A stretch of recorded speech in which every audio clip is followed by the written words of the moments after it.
지난 시간에는 네 가지 천년 왕국설을 이렇게 비교해서 조목조목 우리가 한번 우리 살펴보았는데, 이 천년 왕국설에 대한 이 견해 차이는 직접적으로는 요한계시록 19장에서 21장에 대한 이 해석 차이에서 비롯된다라고 얘기를 했습니다. 좁게는 그렇게 우리가 볼 수 있고, 또 넓게는 성경 전체에 대한 이 해석 차이에서 이 천년 왕국에 대한 이 견해 차이가 나타난다라고 얘기를 할 수 있습니다. 그래서 이 천년 왕국에 대한 이해를 어떻게 하느냐에 따라서 우리의 생각이 많이 달라지고, 또 삶의 방향성도 달라지고, 또 사고방식, 삶의 방식, 이런 실제적인 이 삶 속에서 큰 차이가 나타나는 게 바로 이 천년 왕국에 대한 이 해석의 차이다라고 얘기를 할 수 있습니다. 오늘날 우리 한국 교회뿐만 아니고 전 세계적으로 이 기독교 내에서 왜곡된 형태의 이런 신앙들이 전부 다 어디서 출발을 하냐 하면 어, 많은 부분들이 대부분이 이 종말론에 대한 이 오해에서 많이 출발하는 것들을 볼 수가 있습니다. 물론 종말론에 대한 오해만 있는 건 아니에요. 우리 삼위일체에 대한 오해, 또 교회에 대한 오해, 또 구원론에 대한 오해, 뭐 여러 가지 인간론에 대한 오해 다 있겠지만, 특히 오늘 우리 한국 교회 같은 경우는 이 종말론에 대한 이 이해 차이에서 신앙의 색깔이 많이 달라진다는 것들을 우리가 알 수가 있습니다. 그래서 우리가 올바른 성경 해석, 특별히 이 종말론과 관련해서 이 올바르게 성경을 이해하고 해석하는 것들이 매우 중요하다라고 말할 수가 있습니다. 우리 지난 시간에 이 천년 왕국설은 다섯 가지 해석에 따라 이 견해 차이가 발생한다라고 얘기를 했습니다. 첫 번째는 구약과 신약의 관계를 어떻게 보느냐. 두 번째는 구약의 이스라엘과 신약의 교회와의 관계를 어떻게 이해하느냐. 예, 이스라엘과 교회를 어, 연속선 상에서 보느냐 아니면 불연속성 상에서 보느냐에 따라서 또 견해 차이가 나타납니다. 또 세 번째는 요한계시록 19장에서 21장을 이 시간적인 순서로 보느냐 아니면 이 반복적인 순서로 보느냐에 따라서 해석의 차이가 나타난다. 그리고 네 번째는 이 천년을 문자적으로 이해하느냐 아니면 상징적으로 이해하느냐, 여기에 따라 견해 차이가 나타나고, 또 다섯 번째는 요한계시록을 과거적으로 해석하느냐, 미래적으로 해석하느냐, 역사적으로 해석하느냐, 상징적으로 해석하느냐, 이 어떤 이 요한계시록 해석을 하느냐에 따라서도 이 천년왕국에 대한 이 견해 차이들이 나타날 수밖에 없다라는 얘기를 우리가 지난 시간에 했습니다. 오늘은 몇 가지 주제를 가지고 좀 살펴보려고 하는데, 역사적 전천년설과 세대주의 전천년설, 이 둘 다 전천년설입니다. 그러니까 천년, 어, 천년 전에 예수님이 재림한다. 예수님이 재림하고 천년왕국이 이루어지느냐, 요걸 우리 이루어진다고 주장하는 견해가 전천년설입니다. 그래서 전천년설은 그런데 두 가지가 있는 겁니다. 역사적 전천년설도 있고 세대주의 전천년설도 있습니다. 그래서 이 두 개의 전천년설이 어떤 공통점이 있고 어떤 차이점이 있는가, 이걸 우리가 살펴볼 필요가 있고, 두 번째는 후천년설과 무천년설은 어떤 공통점과 차이점이 있는가에 대해서 우리가 살펴볼 내가 필요가 볼까요? 있습니다. 네. 그리고 세 번째는 네 가지 천년 왕국설 전체적으로 이 공통점도 있습니다.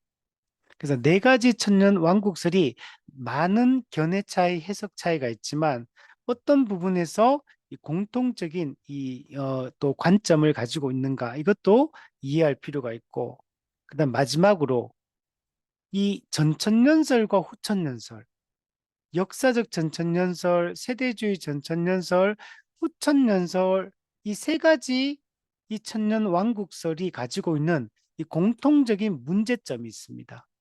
그래서 거기에 대해서 마지막으로 한번 우리 살펴보도록 하겠습니다.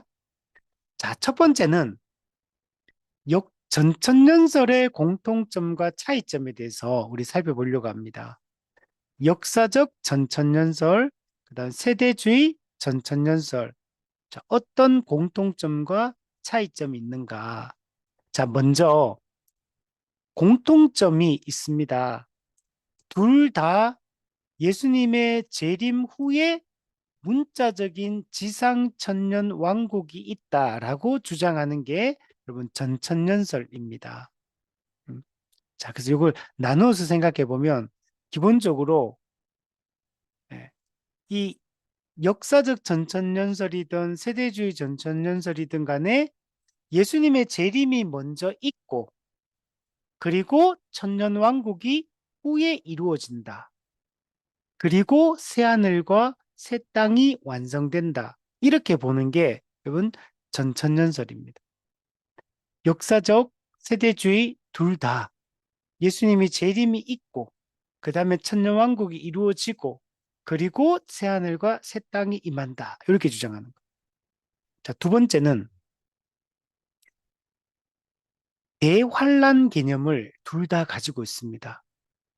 역사적 전천년설도 대환란이 있고 예수님이 재림하고 천년왕국이 이루어진다. 이렇게 보는 거고 그 다음에 세대주의 전천년설도 대환란 개념을 가지고 있습니다.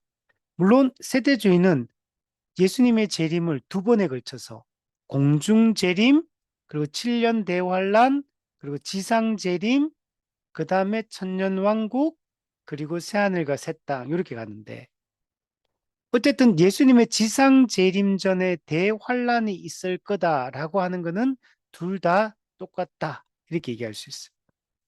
그러나 우리 무천년설 입장에서는 대환란이라는 건 없다. 그냥 일반적인 환란이 있을 뿐이다. 이렇게 우리가 이해해야 된다. 그렇죠? 자, 세 번째는 역사적 전천년설과 세대주의 전천년설 둘 다 문자적 천년 왕국에 대해서 얘기합니다. 자, 문자적이라는 얘기는 천년이 실제 천년이라는 거예요. 999년 그 다음에 천년. 예. 실제로 문자적으로 천년이라는 기간 동안 천년 왕국이 이루어진다. 문자적 천년 왕국을 주장한다. 이렇게 말할 수 있습니다. 네 번째 공통점은 둘 다 지상 천년 왕국을 얘기합니다. 이 땅에, 즉 이 지구에 이 천년 왕국, 예수님이 통치하는 황금 시대가 천년 동안 문자적으로 이 땅에 이루어질 거다. 지상 천년 왕국을 주장한다. 이렇게 얘기할 수 있어요. 자, 요거 이 네 가지가 이 공통점이다라고 얘기할 수 있어요. 둘, 역사적 전천년설과 세대주의 전천년설은 대환란 개념을 둘 다 가지고 있고 재림 이후에 천년왕국이 이루어지고 문자적으로 천년 동안 이루어지고 지상 이 땅에서 천년왕국이 이루어진다. 이게 공통점입니다. 자, 그런데 차이점도 있습니다.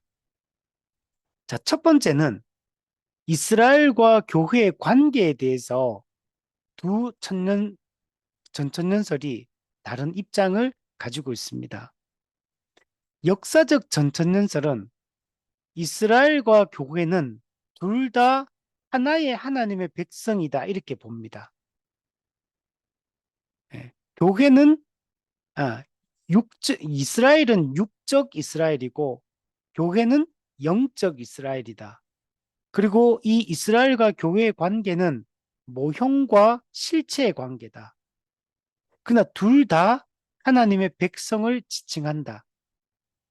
그러니까 이스라엘과 교회를 같은 것으로 보는 겁니다.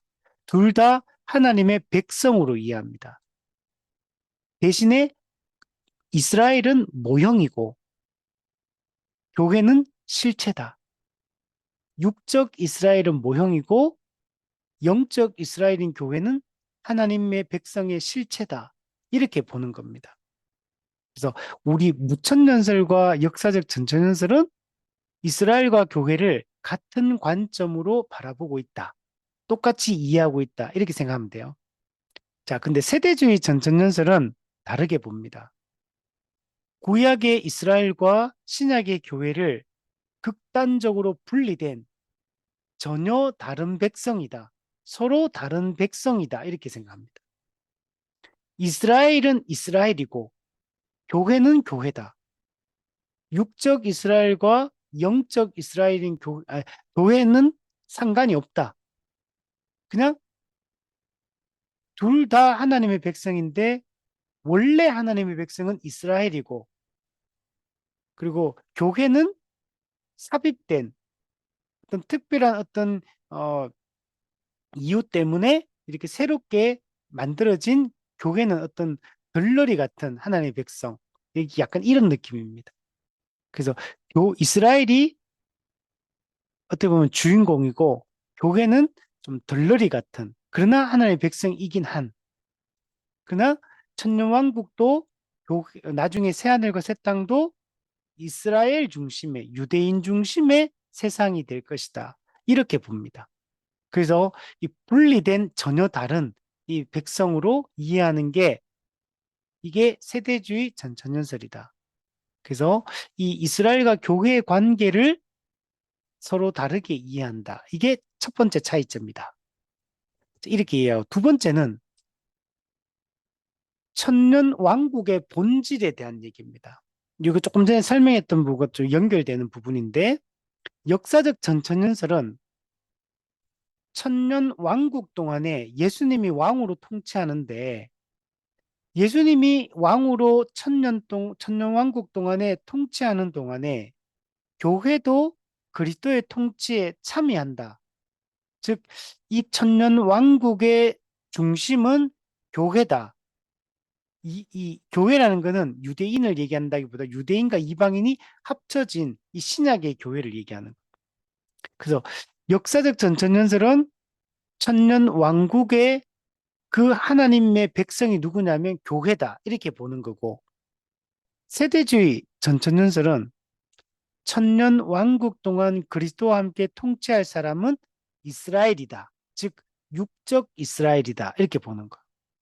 그래서 천년 왕국이 이스라엘 중심의 세상, 이스라엘 중심의 황금 시대. 이게 세대주의 전천년설에서 이해하고 있는 내용입니다. 그래서 세대주의와 그 역사적 전천년설이 천년 왕국에 이루어지는 그 삶의 본질을 다르게 이해하고 있다라는 것들을 알 수가 있습니다. 자, 세 번째는 구약 성경의 예언에 대한 이 해석 차이가 있습니다.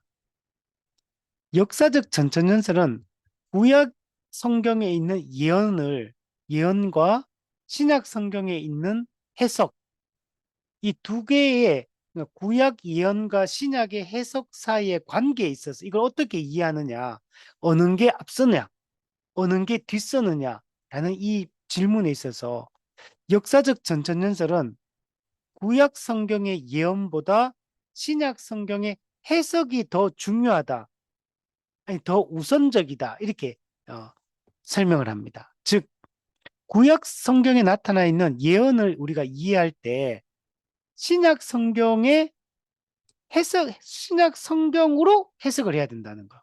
그 신약 성경의 해석이 구약 예언의 본래적 의미를 설명해 주고 있는 거기 때문에 구약의 이 해석이, 신약의 해석이 구약 성경의 이 예언 그 자체보다 우선한다라고 얘기를 하는 겁니다. 근데 반대로 세대주의 전천년설 같은 경우는 신약 성경의 해석보다 구약 성경의 그 예언이 더 우선한다. 더 우선권이 있다. 이렇게 이해를 합니다. 즉, 우리는 구약 성경을 어떻게 해석을 하냐면 신약 성경을 가지고 구약 성경을 해석을 합니다. 이게 올바른 방식이거든요. 원래 성경 해석을 할 때는 신약으로 구약을 해석한다. 이게 원래 성경 해석의 원칙입니다. 근데 세대주의는 반대로 하는 겁니다. 구약의 예언을 신약의 해석보다 더 우선하고 더 중요하게 생각을 하는 겁니다. 그래서 이 부분에 있어서 이 어, 역사적 전천연설과 세대주의 전천연설이 문제가 해석의 차이가 있다라고 얘기를 할 수 있습니다. 우리 무천년설도 역사적 전천년설처럼 신약으로 구약을 해석한다. 구약의 예언은 반드시 신약의 관점으로 이해해야 된다. 우리도 동일하게 이해를 하고 있습니다. 자, 네 번째는 예수님이 재림하시는 시기, 예수님이 재림하시는 횟수가 차이가 납니다. 역사적 전천년설 같은 경우는 예수님의 재림이 언제 이루어지냐면, 어, 아, 대환란이 먼저 있고, 그리고 예수님이 재림한다. 이게 이제, 역사적 전천년설이 얘기하는 겁니다. 교회 시대가 쭉 가다가 어느 시점에 대환란의 기간이 있고, 그리고 예수님이 재림하고, 그리고 천년왕국이 이루어지고, 새하늘과 새 땅이 완성된다. 요게 역사적 전천년설에서 해석하는 겁니다. 그러면 역사적 전천년설에서는 예수님이 몇 번 재림하냐면 딱 한 번 재림하는 겁니다. 그러니까 단일 재림. 딱 한 번 예수님이 지상으로 재림하신다. 지상으로 재림하신 예수님은 1000년 동안 백성들을, 교회를 통치한다. 그리고 새하늘과 최후 심판을 하고 새하늘과 새 땅이 완성된다. 이렇게 보는 겁니다. 근데 세대주의 전천년설 같은 경우는 예수님의 재림이 언제 있냐면 두 번에 걸쳐서 이루어진다고 하는 거예요. 첫 번째는 이렇게 보는 거예요. 교회 시대가 쭉 지나가다가 예수님이 공중으로 재림하신다. 이 공중 재림. 근데 이거는 엄밀하게 재림하시기 때문에 땅에 있는 사람들이 예수님이 재림했는지 안 했는지도 모른다. 이렇게 공중 재림한다. 그리고 땅에 있는 이방인 신자들은 휴거한다. 그래서 하늘에서 그리스도와 함께 어, 있는다. 7년 혼인잔치를 한다. 이렇게 얘기하고. 그리고 나서 땅에는 누가 있냐면 7년 대환란이 이루어집니다. 그리고 7년 대환란이 끝나면 그 공중에 있던 공중 재림하셨던 예수님이 지상으로 땅으로 재림하신다.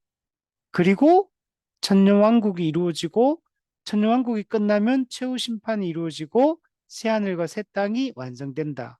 세대주의 전천선은 이렇게 얘기하는 거예요. 즉 역사적 전천연설은 예수님의 재림이 딱 한 번 이루어지는 거지만 세대주의 전천연설은 이중재림, 엄밀하게 공중재림, 그리고 공개적으로 지상재림, 이 두 번에 걸쳐서 예수님의 재림이 이루어진다라고 얘기를 하는 겁니다.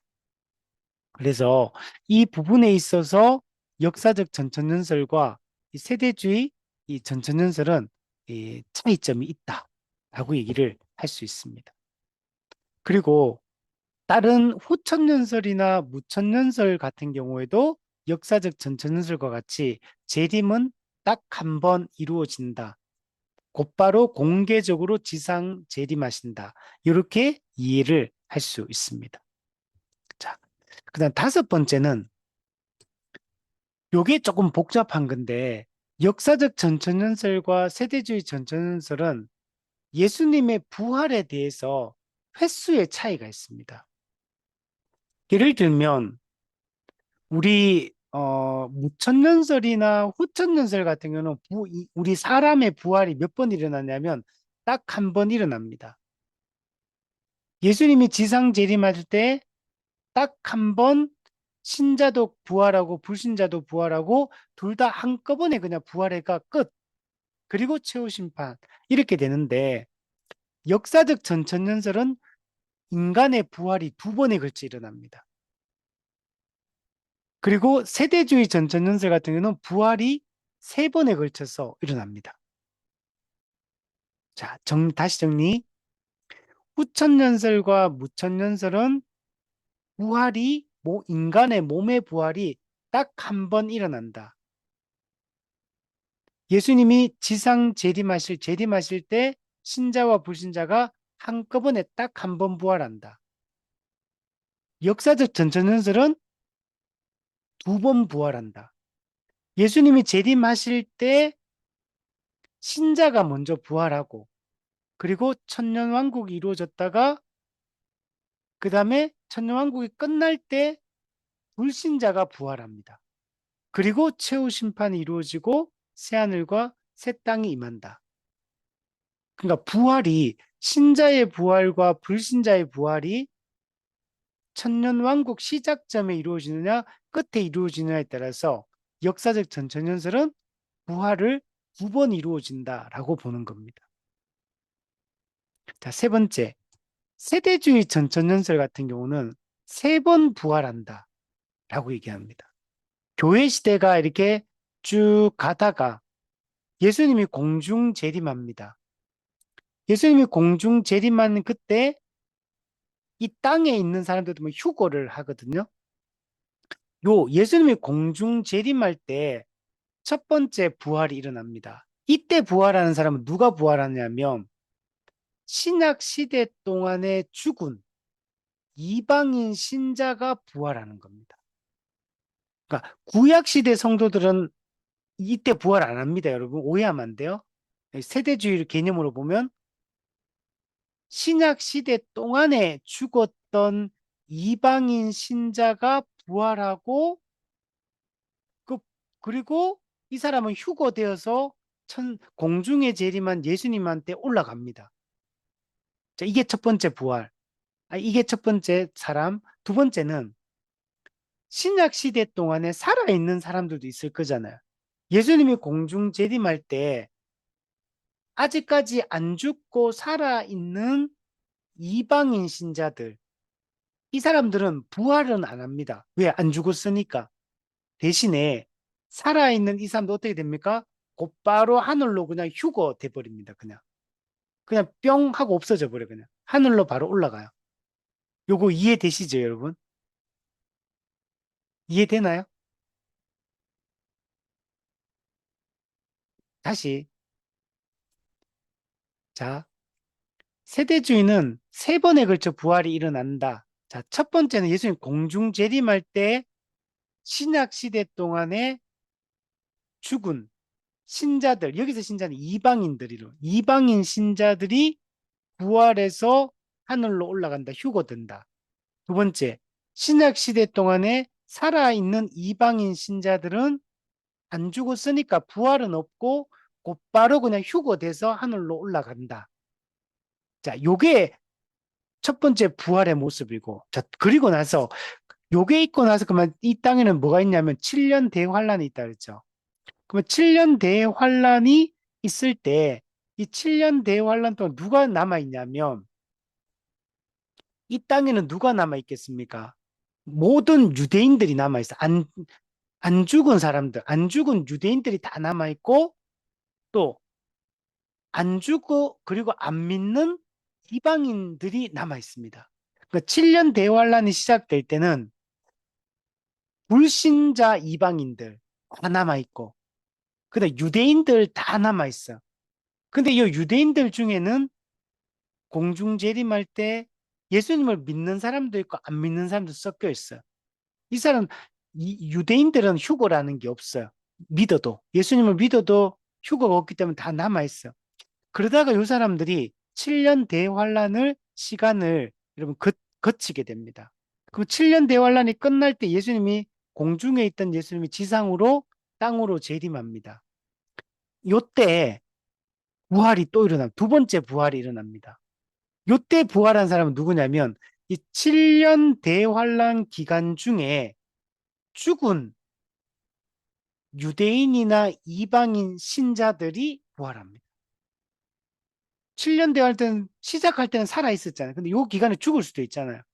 유대인이든 이방인이든 죽고 나면 근데 그 중에서 누가 부활하냐면 예수님을 그 기간 7년 대환란 때 예수 믿은 이방인이나 유대인 신자들만 부활을 하는 겁니다. 7년 대환란 기간에 죽었던 사람들 중에 유대인이나 이방인 중에 안 믿고 죽은 사람도 있거든요. 그 사람들은 부활을 안 합니다. 나중에 부활합니다. 지금 부활을 안 해요. 신자들만 7년 대환란 기간 중에 예수님을 믿고 죽은 이방인 신자나 유대인 신자들이 이 지상 재림할 때 부활을 하게 됩니다. 자, 그리고 요게 첫 번째 부류고 대상이고, 두 번째는 예수님이 7년 대환란이 끝나고 지상 재림할 때 구약 시대 때 살았던 신자들 있잖아요. 구약 시대 신자들. 요 사람들이 요때 다 부활합니다. 구약 시대, 그러니까 즉 구약 성도들이 다 요때 부활합니다. 그러니까 두 종류의 사람들이 요때 지상 재림 때 부활한다. 자, 그러면 그리고 나서 이제 천년 왕국이 시작이 됩니다. 그러면 천년 왕국에는 누가 남아 있습니까? 7년 대환란 기간 동안에 안 죽은 사람들 있잖아요. 안 죽은 사람들. 그 사람들은 7년 뒤 천년 왕국에 다 들어가게 됩니다. 그리고 그거 얘기 안 했네. 예수님 공중 재림, 지상 재림할 때 7년 대환란이 끝나고 나서 그때 불신자들 있잖아요. 불신자들. 유대인이든 이방인이든 불신자들이 있었잖아요. 7년 대환란 기간 동안에 예수님을 안 믿은 유대인이나 이방인은 양과 염소의 심판을 받아요. 그래서 이 사람들 다 죽어요. 그러면은 천년 왕국이 시작이 될 때 천년 왕국에 들어가는 사람들은 누가 들어가겠냐면 유대인이나 이방인 중에서 안 죽은 사람들, 요 사람들이 천년 왕국에 다 들어가게 됩니다. 그러면 천년 왕국이 시작될 때 지상으로 재림하신 예수님과 안 죽은 유대인 신자, 안 죽은 이방인 신자들이 예수님의 통치를 받으며 천년 왕국 기간 동안에 살게 되는 겁니다. 그리고 이 기간 동안에 유대인들 중에도 이방인 중에 아기가 막 태어나겠죠. 처음에 시작할 때는 다 믿는 사람으로만 유대인, 이방인 중에 있었는데 이 살다 보면 어떻게 되냐면 아기들이 막 태어나는데 아기들 중에서 예수님을 안 믿는 또 아기들이 또 생겨. 그러면 천년왕국 기간이 이제 끝날 때쯤 되면 어떻게 되냐면 천년왕국 기간 동안에 불신자들이 생기는 겁니다. 그리고 처음에 믿었다 하더라도 천년왕국 동안에 또 죽거든. 죽음도 있을 수 있대, 아직까지. 예수님을 믿다가 죽은 이방인 신자, 유대인 신자도 있고, 예수님을 안 믿고 죽은 이방인들, 유대인들도 있고, 그죠? 그리고 새로 태어난 아기들 중에서도 또 안 믿는 사람이 나와가 그 사람들도 또 이 땅에 있고, 이런 상태로 천년을 좀 살게 되는 겁니다. 그러면 이제 끝나고 나면, 천년왕국이 끝나면 예수님이 이제 최후 심판을 하십니다. 그럼 요때 최후 심판은 할 때, 그때도 최후 심판하기 전에 세 번째 부활이 일어납니다. 세 번째 부활은 누가 부활하냐면 이 천년 왕국 시대에 죽은 유대인 신자, 이방인 신자 이들이 이제 부활을 하게 됩니다. 그리고 이들은 영원한 천국에 들어가게 되고 근데 또 또 이 천년 왕국 기간 동안 죽었던 불신자들도 있잖아요. 이방인이든 유대인이든 불신자들 요 사람들 그리고 구약시대 때부터 해서 이때까지 그 7년 대환란 기간 전까지 천년왕국이 이루어지기 전까지 죽었던 모든 불신자. 즉, 그러니까 쉽게 얘기하면 신구약의 천, 아담의 천지 창조부터 시작해서 이 천년왕국이 끝날 때까지 이방인이든 유대인이든 모든 불신자들, 모든 불신자들이 다 부활합니다. 그리고 이때 마지막 최후 심판을 받고 영원한 지옥에 떨어지게 되는 겁니다. 자, 복잡하죠. 음. 이게 지금 이게 도표로 제가 그림을 그리면서 딱딱딱딱 설명하면 여러분이 금방 이해하는데 이 말로 설명하려고 하니까 이 그림이 안 떠오르기 때문에 좀 어렵게 느껴질 수 있어요. 제가 나중에 이 그림으로 그리면서 칠판에 쓰면은 쉽게 이해가 좀 될 겁니다. 자, 그 정리해 보면 예수님의 부활의 횟수에 있어서 무천년설과 후천년설은 부활이 딱 한 번 있다. 역사적 전천년설은 부활이 두 번, 신자의 부활과 불신자의 부활이 따로 이루어진 두 번의 부활이 있다. 그 다음에 세대주의 전천년설은 부활이 세 번에 걸쳐서 일어난다. 공중 재림할 때, 지상 재림할 때, 그 다음에 천년왕국이 끝날 때 세 번에 걸쳐서 부활이 일어난다. 이게 큰 차이점이다. 라고 얘기를 할 수 있습니다. 자, 그래서 정리해보면 역사적 전천년설과 세대주의 전천년설은 공통점도 있지만 차이점이 있다. 그 차이점이 첫 번째가 이스라엘과 교회를 어떻게 바라보느냐, 같은 것으로 보느냐, 다르게 보느냐, 이 차이가 있고, 두 번째, 이 천년왕국의 본질, 천년왕국이 이스라엘 중심이냐, 교회 중심으로 이루어지느냐, 여기에 따라서 이 두 개 전천년설이 차이점이 있다. 세 번째, 구약, 구약 성경의 예언을 우선하느냐, 신약 성경의 해석을 우선하느냐에 따라서 역사적 전천설과 세대주의 전천설이 차이가 있다. 그 다음 네 번째는 예수님의 재림의 시기, 그 다음에 횟수, 재림이 한 번 이루어지느냐, 두 번 이루어지느냐에 따라서 차이점이 있다. 그리고 다섯 번째는 예수님의 부활의 횟수가 차이점이 있다. 두 번이냐, 세 번이냐. 이거에 따라 전천전설 사이에서도 차이점이 있다라고 얘기를 할 수 있습니다.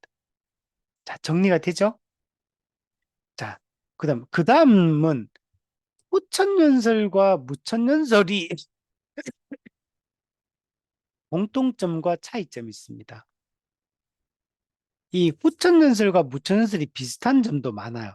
그러나 또 큰 차이점들이 있거든요.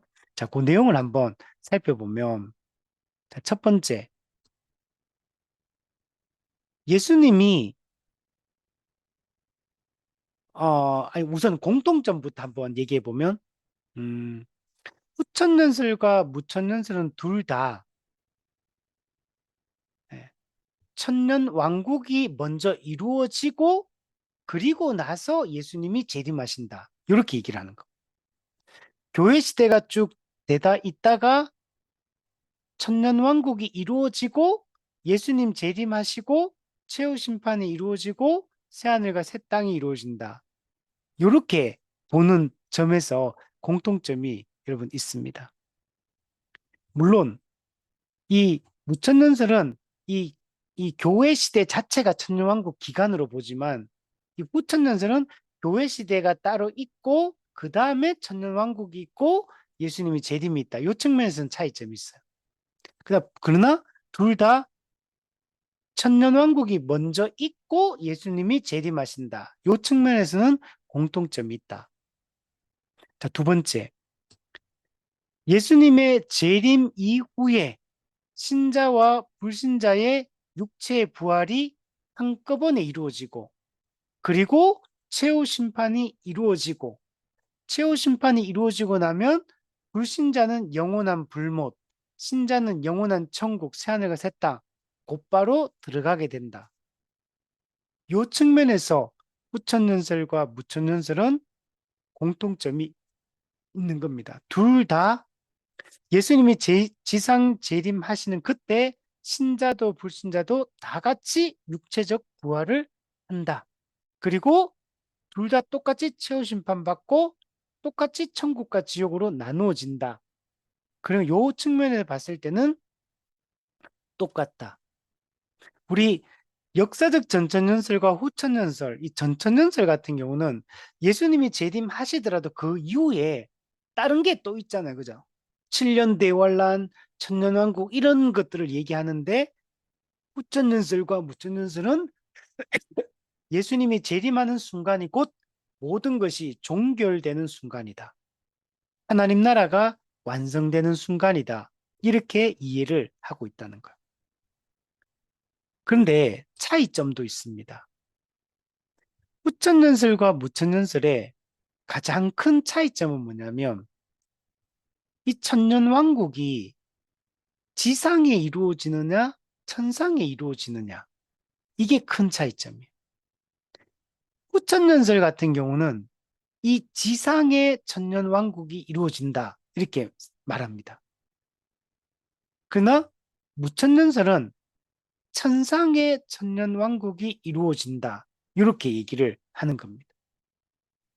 그리고 이 후천연설은 지상의 천년왕국이 이루어지지만 교회 시대가 따로 있고 그 다음에 천년왕국이 이루어지고 새하늘과 새 땅이 이루어진다 이렇게 보는 반면에 무천년설은 이 교회 시대 전체가 곧 천상에서 이루어지는 천년왕국이다. 그러니까 교회 시대와 천년왕국 시대가 똑같은 기간, 이미와 아직 사이 똑같은 기간을 의미한다. 이런 차이점이 여러분 있다는 겁니다. 자, 그리고 두 번째는 후천년설과 무천년설은 천년이라는 이 기간을 문자적으로 이해하느냐, 상징적으로 이해하느냐, 여기에 차이점이 있습니다. 후천년설은 역사적 전천년설, 세대주의 전천년설과 똑같이 이 문자적 천년으로 보통 이해합니다. 즉, 천년이라는 실제적 시간, 기간으로 이 천년 왕국을 이해를 합니다. 반면에 무천년설 같은 경우는 이 천년이라는 기간을 상징적인 기간으로 이해합니다. 시간적으로 딱 천년 이렇게 되는 게 문자적인 게 아니라 이거는 일정 기간 상징적으로 이해한다. 이게 차이점이 있다.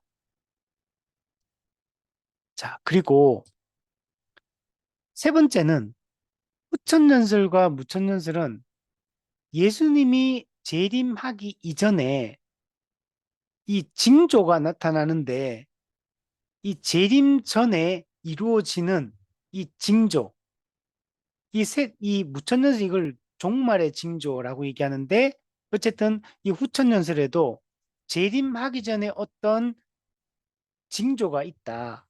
이걸 어떻게 보느냐의 차이점이 여러분 있습니다. 재림 전에 어떤 일이 일어날 것인가? 이 차이점. 자, 후천연설 같은 경우는 예수님이 재림하기 전에 세계 복음화가 이루어진다. 이렇게 말합니다.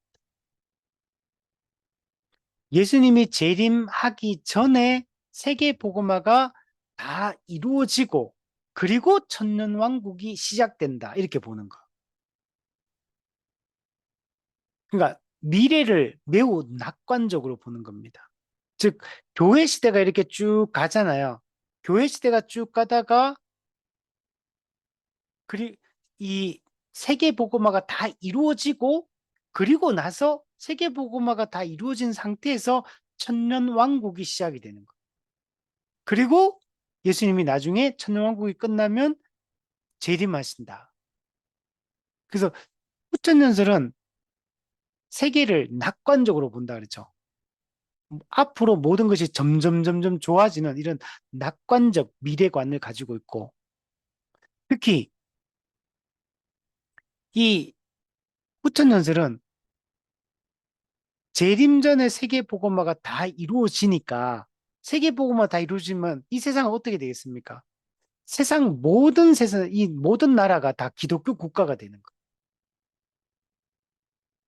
이게 지금 후천연설에서 이야기합니다. 그래서 교회가 세상을 지배하는 세상, 기독교가 이 세상 전체를 지배하는, 통치하는 이런 세상이 재림 전에 이루어질 거다. 이렇게 보는 게 후천연설입니다. 이게 맞지 않다 그러죠. 자, 근데 어쨌든 후천연설이 이렇게 주장을 합니다. 그래서 낙관적으로 바라보는 것. 근데 반면에 무천연설은 이렇게 보지 않습니다. 물론 무천년설도 예수님의 재림 전에 복음이 온 천하에 전파될 것이고 예수님이 재림하기 전에 우리가 복음을 계속 전파해서 믿는 택한 자들이 다 한 명씩 한 명씩 재림 전까지 돌아오게 될 겁니다. 이거는 분명히 복음이 전파되고 사람들이 그 복음에 받아들이고 생명을 얻는 일들이 택한 하나님의 백성들에게 쭉 이루어져 올 거라는 이런 측면에서는 낙관적으로 우리가 볼 수 있죠.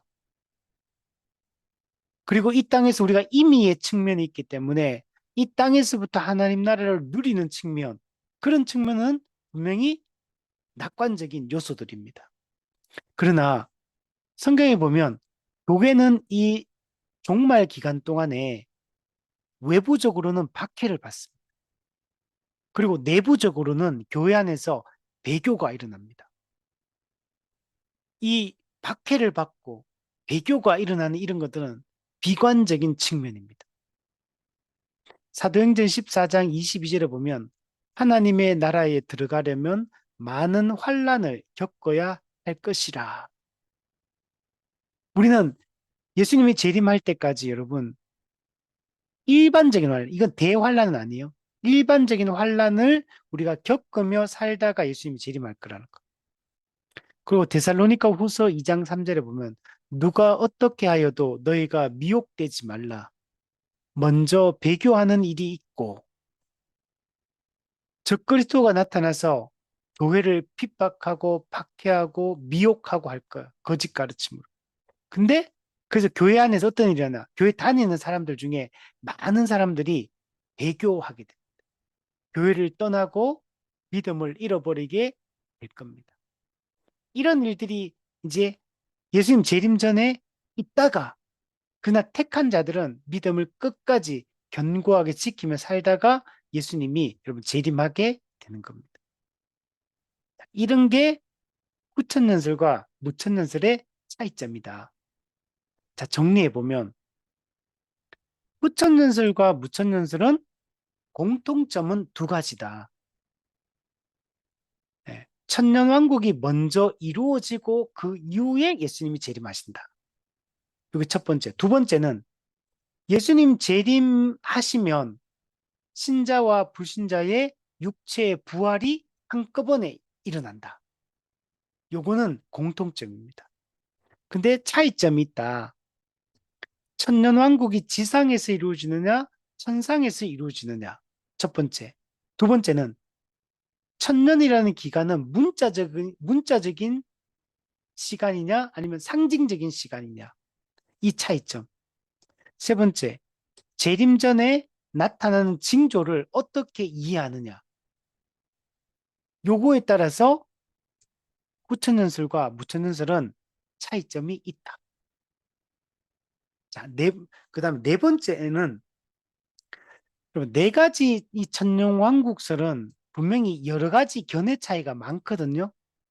그럼에도 불구하고 네 가지 천년왕국설이 모두 다 가지고 있는 공통점이 있습니다.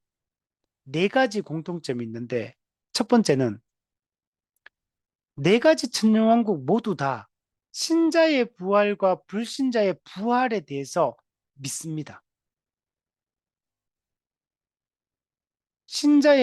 예를 들면 우리 유대교 중에 사두개파 있었잖아요. 사두개파는 부활 자체를 안 믿잖아요. 그런데 이 네 가지 천년왕국설은 세대주의조차도 다 신자의 부활과 불신자의 부활에 대한 얘기를 합니다. 부활의 시기와 횟수가 다를 뿐이지. 그러나 신자나 불신자의 부활 자체를 부정하진 않아요.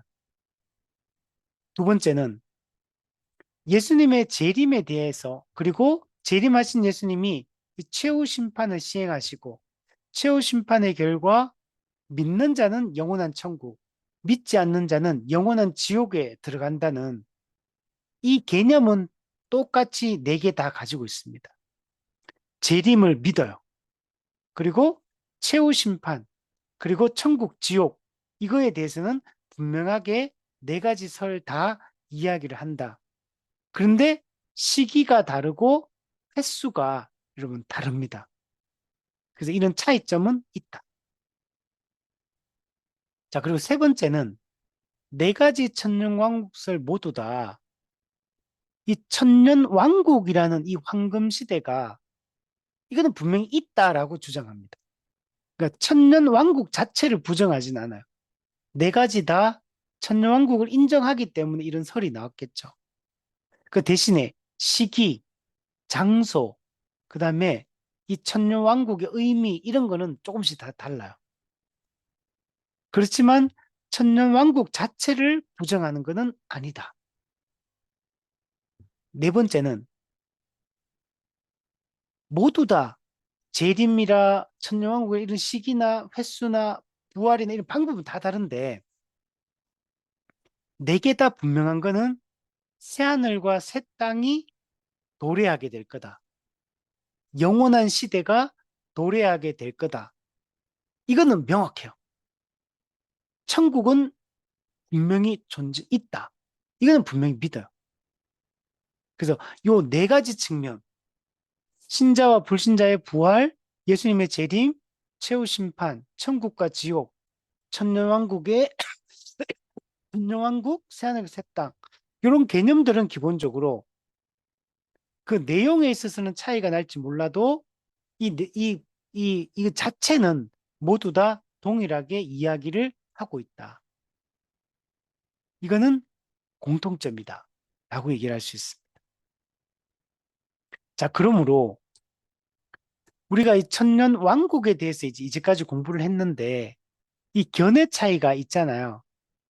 그럼에도 불구하고 이 천년 왕국설에 이런 견해 차이가 있다고 해서 지금 이단이다 이렇게 정죄하진 않습니다. 네. 우리 세대주의조차도 이단이다라고 말하진 않아요. 매우 불건전하다 이렇게는 말해도 이단이다라고 말하진 않아요.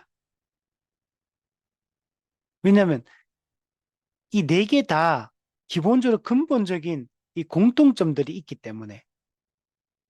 그래서 우리가 이 천년 왕국에 대한 견해 차이가 있다고 해서 이단으로 정죄해서는 안 된다는 걸 우리가 잊지 말아야 됩니다.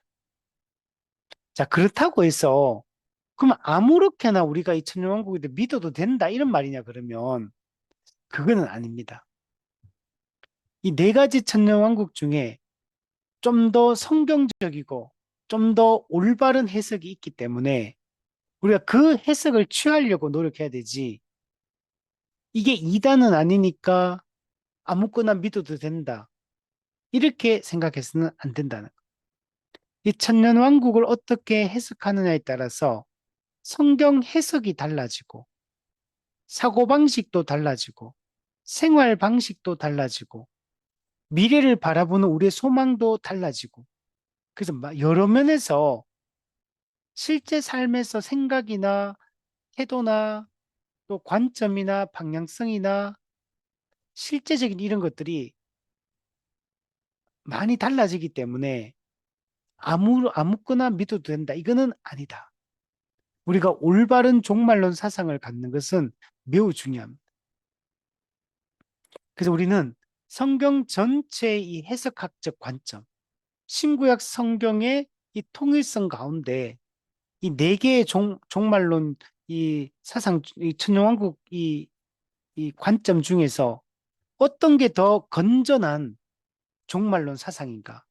어떤 게 더 성경적인 해석이요, 성경적인 관점인가를 잘 따져서 그것을 따르기 위해서 힘쓰는 게 여러분 필요합니다. 우리가 그래서 올바른 해석을 해야지만 올바른 삶을 살아갈 수 있기 때문에 우리는 그래서 따져야 된다. 그게 뭐냐면 무천년설이다. 현천년설이다. 이게 가장 성경적이고 올바른 신구약 성경 전체에 통일성 있는 이 해석의 관점이다. 이렇게 우리가 생각을 해야 됩니다.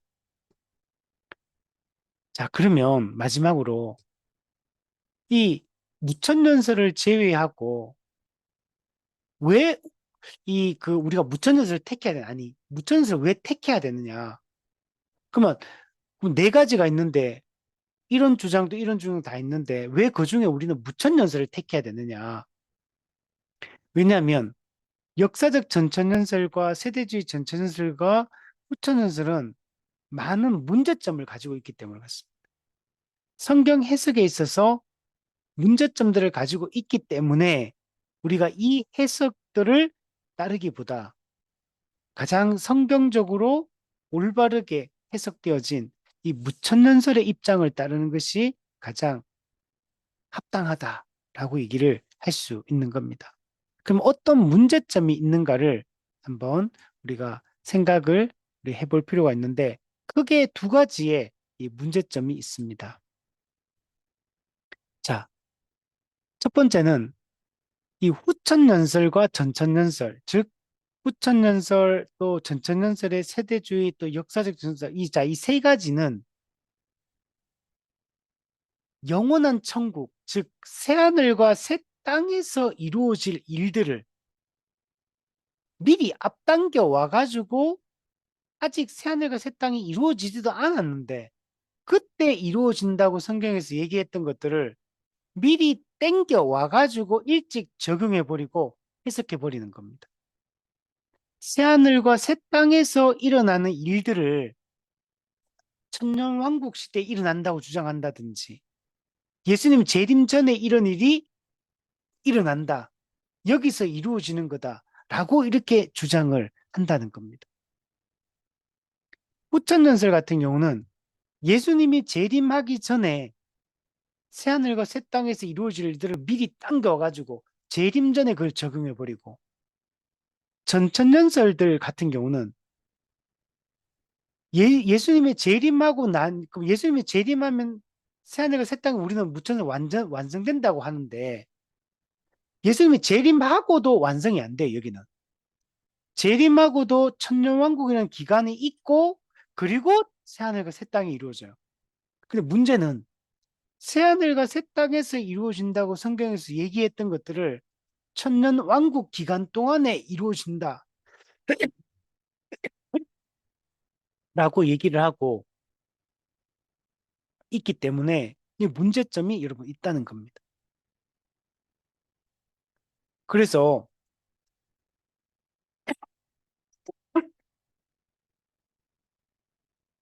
성경에서 새 하늘과 새 땅에서 이루어진다라고 말하는 것들은 새 하늘과 새 땅에만 적용을 해야 되는 거예요. 그 천년왕국 기간에 그것을 소급해가 적용하는 것들은 잘못된 겁니다. 그래서 이 후천연설과 이 전천연설은 우리가 받아들이기 어렵다라고 얘기를 하는 겁니다. 자, 이런 식으로 해버리게 되면 어떤 문제가 발생하냐면 여러분 예수님 천국이 이루어지기 전까지 이 땅에는 하나님의 특별 은혜도 있고 일반 은혜도 있거든요. 특별 은총, 일반 은총. 이 두 개가 여기 지금은 같이 존재하고 있습니다. 특별 은총은 신자에게만, 신자들만 누리는 은혜를 얘기하는 거고, 일반 은총은 신자나 불신자 모두에게 임하는 은혜를 이야기를 하는 겁니다. 근데 후천연설과 전천연설 같은 경우는 아직 새하늘과 새 땅이 만들어지기 이전에 천년왕국에서 이런 것들이 이루어진다고 얘기해버리면 이루어진다 얘기하는 것은 무슨 말이냐면 그냥 천년왕국 기간 동안에도 이미 특별원총이 이 천년왕국 시대를 지배하는 것처럼 설명해버리게 돼요. 소급해가 오기 때문에. 근데 천년왕국 기간 동안에도 신자도 있지만 불신자도 여전히 살아있거든요. 근데 그들에게도 모든 것 똑같이 그냥 적용해버리게 되고 또 하나는 특별은혜를 소급해가 적용해버리고 특별은혜로 살아가는 것처럼 설명해버리면 일반 은혜는 사라지고 없어지게 돼요. 일반 은혜가 설 자리가 없어요. 그래서 이거는 일반 은혜와 특별 은혜의 균형 감각을 상실하게 하고 일반 은혜의 가치를 약화시키게 여러분 됩니다. 이 땅에서부터 그냥 특별 은혜로 계속 살고 있는 걸로 다 설명이 되어버리기 때문에 이거는 문제점이 있고 또 이거는 신자든 불신자든 아직까지 일- 천년왕국 동안은 아직 섞여 있는 상태인데, 그럼 불신자들도 특별 은혜를 받는 것처럼 설명이 되기 때문에, 그 신자만 받는 게 특별 은혜인데, 불신자도 특별 은혜를 받는 것처럼 설명하기 때문에 이거는 옳지 않은 해석이다. 이렇게 이해할 수가 있습니다. 자, 두 번째는 후천연설과 전천연설은 재림 전에 일어날 이 종말의 징조에 대해서도 잘못된 견해를 갖게 만듭니다. 재림 전에 일어날 징조, 종말의 징조, 여기에 대해서도 오해하게 만드는데, 첫 번째 후천연설 같은 경우는, 후천연설은 예수님이 재림하기 이전에 이미 세계 복음화가 일어나고 세계가 다 기독교 국가가 되고 막 이런 식으로 설명했잖아요. 그럼 재림하기 전에 이미 미래에 대해서 너무 낙관적으로 생각해 버리는 거예요. 그러면 성경에서 이야기하는 재림 전에 일어날 이 종말의 징조 중에는 아까 했던 박해도 있고 배교도 있고 이런 게 다 있는데 적그리스도도 출현하고, 근데 이런 것들이 설 자리가 없어져요. 그럼 성경하고 안 맞잖아요. 재림 전에 이런 게 있을 거라고, 일반적인 환란 이런 게 있을 거라고 얘기했는데, 근데 여기는 그냥 모든 게 다 잘 되는 걸로 낙관적으로만 다 설명해 버리니까, 그리고 어, 세계 복음화가 이미 다 이루어진다 이런 식으로 얘기를 하고, 또 이 세상은 다 기독교 국가가 될 거다. 즉 그러면 기독교 정복주의가 되는, 정복주의, 기독교가 지배하는 세상, 이런 잘못된 왜곡된 생각을 여러분 갖게 됩니다. 그래서 이거는 문제점이 여러분 있는 겁니다. 두 번째로 전천연설, 역사적 전천연설과 세대주의 전천연설 같은 경우에는 예수님의 재림 전에 이 미래에 대해서 또 너무 비관적으로만 또 생각해요. 그래서 박해, 배교, 대환란, 대적그리스도, 대배교 막 이런 얘기를 하게 되는 거예요. 그러면 이 세상에 이 전천연설의 입장에서는 사람들이 이 세상에서 늘 두려움에 떨고 불안하고 무섭고 공포를 느끼고 이렇게만 살게 돼요. 그런데 예수님이 이 땅에 오셔서 십자가 죽으시고 부활하심으로 이미 사탄의 권세를 결박하고 교회를 성령님이 오시고 교회가 이미 평안을 누리고 하나님과의 그 교제를 하며 성도와의 교제 가운데 이 교회적 삶을 통해서 풍성함을 누리며 살고 있거든요. 비록 환란이 일반적인 환란과 배교도 있고 적그리스도도 활동하는 것도 사실이고, 그러나 모든 게 비관적이지만 않거든요.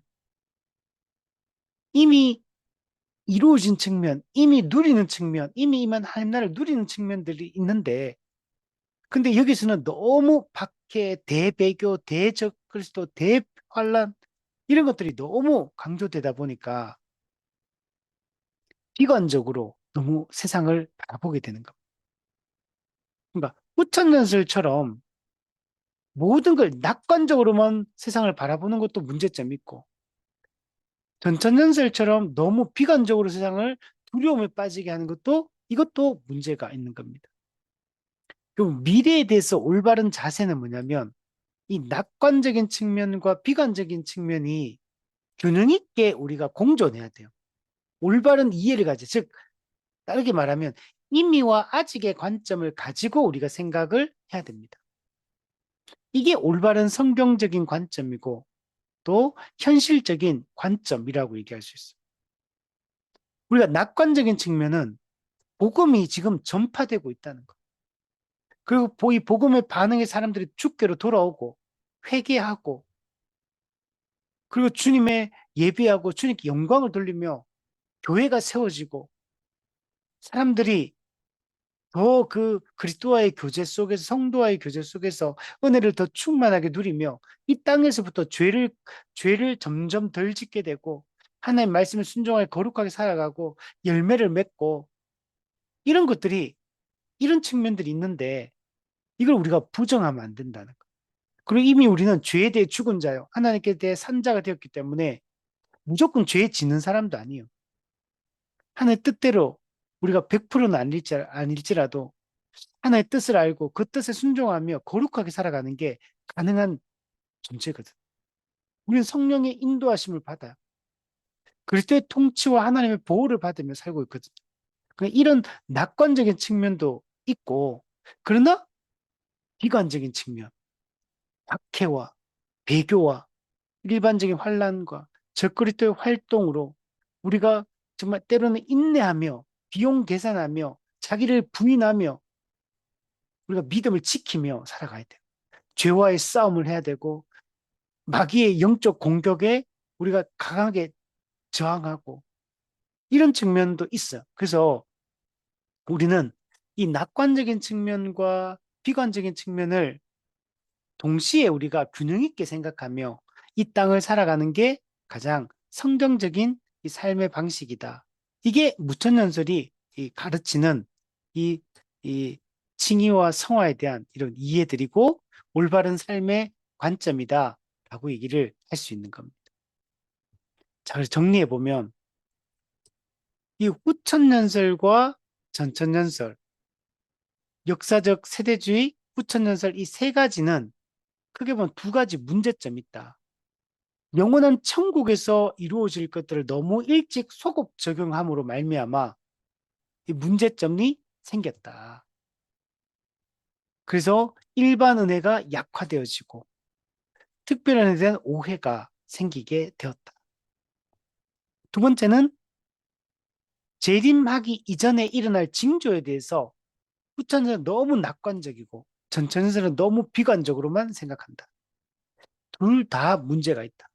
우리는 예수님의 십자가 죽음과 부활을 통해 임의의 측면, 임의면 하나님 나라와 하나님의 통치의 측면을 생각해야 되고, 그러나 아직의 측면, 아직 완성되지 않았기 때문에 죄와의 싸움과 영적 전투가 여전히 요구되는 세상이다. 그리고 우리가 믿음을 잘 지키며 인내해야 되는 측면이 있다. 이 두 가지 이야기를 임의와 아직의 측면을 바르게 이해하는 것이 중요하다. 자, 이런 내용들이 우리가 오늘 마지막으로 다루어 보는 내용입니다. 자, 전체적으로 한번 우리 정리를 해보면 우리 이제까지 몇 시간 동안 이 천년 왕국설에 대한 이야기들을 우리가 살펴보았습니다. 요한계시록 20장에 나오는 그리스도와 더불어 교회가 성도들이 천년 동안 왕노릇하게 될 것에 대해서 이야기를 하고 있는데 이 천년을 어떻게 이해하느냐, 문자적으로 볼 거냐, 상징적으로 볼 거냐, 그리고 이 천년 왕국이 그리스도의 재림 전에 있느냐, 재림 후에 있느냐, 아니면 이 종말 기간 동안에 이 이미와 아직 초림과 재림 전체 기간 동안에 영적으로 천상에서 이루어지는 것으로 보느냐, 이런 차이점들이 있다는 것들을 우리가 살펴보았습니다. 이 천년왕국을 어떻게 이해하느냐에 따라서 우리의 신앙의 태도, 신앙의 색깔, 사고방식, 또 생활 방식, 그리고 미래를 대하는 우리의 태도, 이런 것들이 다 변하게 됩니다. 그래서 천년왕국을 우리가 네 가지에 대해서 잘 이해할 필요가 있고, 그러나 그 중에서도 여러 가지 견해가 있는데 다 동등한 그런 권위가 있는 게 아니라 가장 신구약 성경의 통일성 있는 가르침에 적합한 올바른 해석은 무천년설이다.